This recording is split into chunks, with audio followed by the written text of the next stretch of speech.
자, 원래 위탁자가 납세무자예요. 그렇죠? 그럼 이제 신탁계약입니다. 여기 관련이 있으니까 하는 거예요. 제가 오늘 부가세 뭐 관련 내용 다 설명드린 말도 안 되는 얘기고 이게 관련이 있으니까 그런 건데 자, 신탁계약에 대해서 여기 위탁자가 있어요.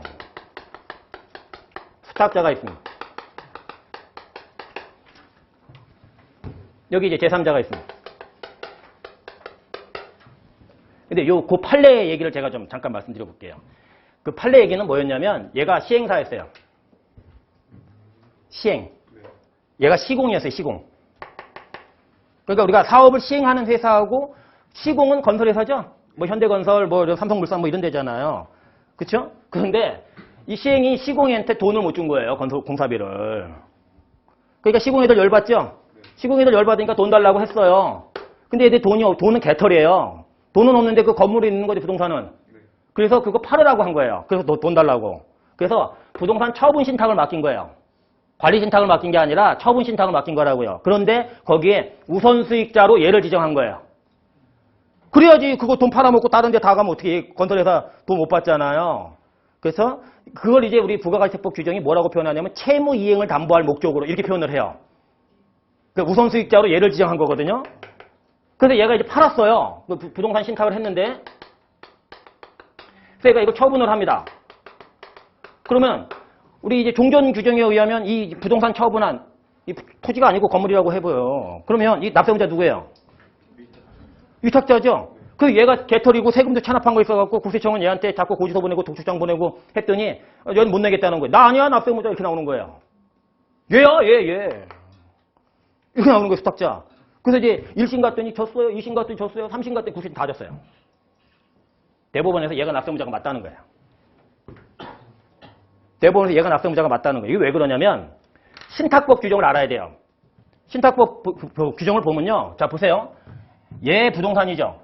근데 얘가 수탁자죠. 근데 우리가 신탁 맡기는 거죠. 그러면 이게 관리 신탁이든 뭐든 얘한테 부동산 신탁을 맡기면 등기가 넘어가요. 신탁 등기라고 표시해서 넘어갑니다. 이게 그리고 만약에 나중에 신탁 계약이 해지가 되면 그럼 어떻게 돼요? 다시 찾아와야죠. 그럼 신탁 등기를 그러니까 이 신탁 계약이 해지되면 다시 소유권 등기를 찾아올 거 아니에요. 그렇죠? 그런데 그 신탁 계약이 해제가 되기 전까지는 어떻게 돼요? 지금 얘 걸로 알죠? 그러면 내가 지금 아이파인데 얘하고 거래하는 거예요? 위탁자하고 거래하는 거예요? 그렇게 된다는 거예요. 이 형태가. 그렇기 때문에 얘를 믿고 거래를 했지 얘하고 거래한 게 아니다. 이 부동산 신탁은. 신탁법상. 그렇기 때문에 얘를 납세무자로 보는 게 맞다. 이게 대법원 판례. 이게 재산세 납세무자도 얘입니다. 얘 부동산이지만 물론 얘가 스스로 다 받아요. 여기 바보가 아니죠. 수탁자가. 이게 그런데 어쨌든 얘가 납세무자라는 거예요. 그래서 국세청이 깨진 거예요. 그래서 이 신탁 계약에서 이제 부가가치세법이요. 이제 유일하게 담보 채무 이행을 담보할 목적이라 할까요? 채무 이행을 담보할 목적이에요. 이 경우에는 수탁자가 납세무자예요. 그러면 나머지 모든 이건 왜 대법원 판례가 요 케이스거든요. 그러니까 기재부에서 이것만 딱 수탁자를 납세무자로 규정한 거예요. 그럼 이제 얘 이 케이스 말고 나머지는 다 위탁 거래는 다 누가 납세무자예요? 위탁자가 납세무자예요. 위탁자가 납세무자인 거예요. 자, 근데 이제 문제는 뭐냐면 재화의 공급으로 보지 않는 거 기억나시는 거 있나요? 재화의 공급으로 보지 않는 거.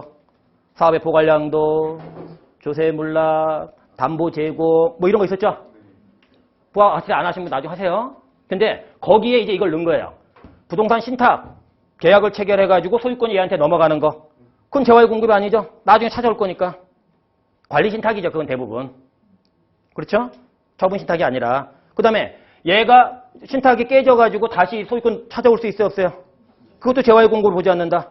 또 얘가 수탁자였는데 얘하고 뭐가 틀어졌는지 아니면 사정 변경이 생겼는지 수탁자가 얘가 B인데 수탁자 D한테 새로운 수탁자한테 이게 다시 넘어가면 소유권 등기 또 넘어가거든요. 그것도 진짜 판 거야 안 판 거야?